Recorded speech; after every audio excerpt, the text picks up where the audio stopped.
What's up, YouTube? I'm going to make a video about re-enlistment into the Army as prior service.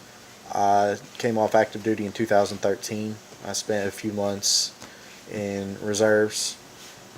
My initial 8 years ended in 2016. It's 2017 now.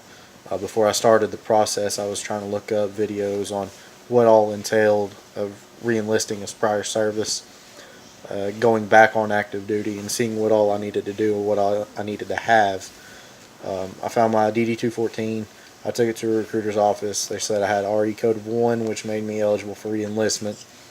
They looked at the business rules for my grade and my MOS. My MOS was hurting for NCOs, so they sent me to MEPS. Did my physical, breathalyzer, blood draw, pee in a cup, strip down from a doctor, eyesight, hearing, all the good stuff that everybody loves. Then I go this week for my contract. They had to send off a what's called a grade determination up through the chain to find out if I was eligible to keep my E5. Due to the fact that I have WLC, then I'm good on keeping my E5. What you're going to need to have whenever you go to the recruiter's office, they're going to give you almost like a paper application like you would for any other job. You're going to need references, stuff like that. Make sure you have your DD-214 if you're prior service, your 1059 if you've been through WLC or any other schools. If you're married, you need your marriage certificate.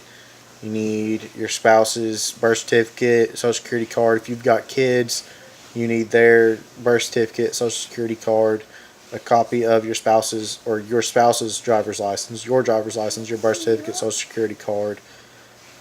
If you've got anything of interest in your I Love Me book, I'd go ahead and bring it. That way they can go ahead and try and input certain things in. Your promotion orders to if whatever rank, if you're an NCO. You'll go stay in the hotel. You'll get free dinner, free breakfast, start an early day just like you would before, minus the PT. You'll go to MEPS. You'll go through their security process and then go up to the medical floor. They say there's an age limit of like 37 to 38, but there was a 40-year-old prior service guy when I went, and he had to go do a over 40 physical, and they had to send him off to a hospital to do his. You're going to have a lot of kids, 18, 19, 20-year-old kids that are going through the process, and when they find out your prior service, it's going to be a lot of questions on what basic training was like, if you got a deployment, what deployments were like, stuff like that, so be prepared. I'm 27 years old, so the process was fairly simple for me. Like I said, I had an RE code of 1, so that made everything kind of smooth over. I did have a little hiccup with some paperwork, but that was a system error.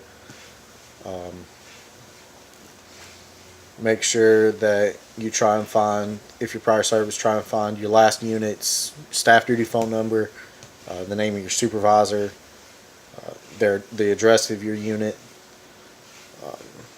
because you're going to need that for the paperwork as well. It's a lot of paperwork and it's pretty hectic at times, but it actually goes by pretty quick. Like I went to the recruiter last week. I've already been through MEPS, and I go this week to sign my contract, get a ship date and a duty station, and then I'll go off from there. They said usually prior service leaves about a week or two after they sign their contract, so it happens pretty quick. So be prepared for that, especially if you have a family. So, but I go here in the next few days, sign my contract and everything. So as soon as I find out more, then I'll make another video and I'll keep everybody posted. If you have any questions, comments, concerns, put a comment down below. Any questions I'll get to as soon as I can. If you're thinking about enlisting in the Army, not prior service, and you have any questions, please comment below and I'll get whatever questions I can answered. But it is something to consider, something to think about. Anybody prior service knows things in the Army change every day. So just keep your head up. If it's something that you're looking into doing is coming back, then start working at it now, because they are taking a lot of us. I'm the second prior service NCO that my recruiter has put in the past month. So just good luck. If anybody has any questions, please feel free to ask, and I will get to you as soon as I can. All right. Peace out, guys.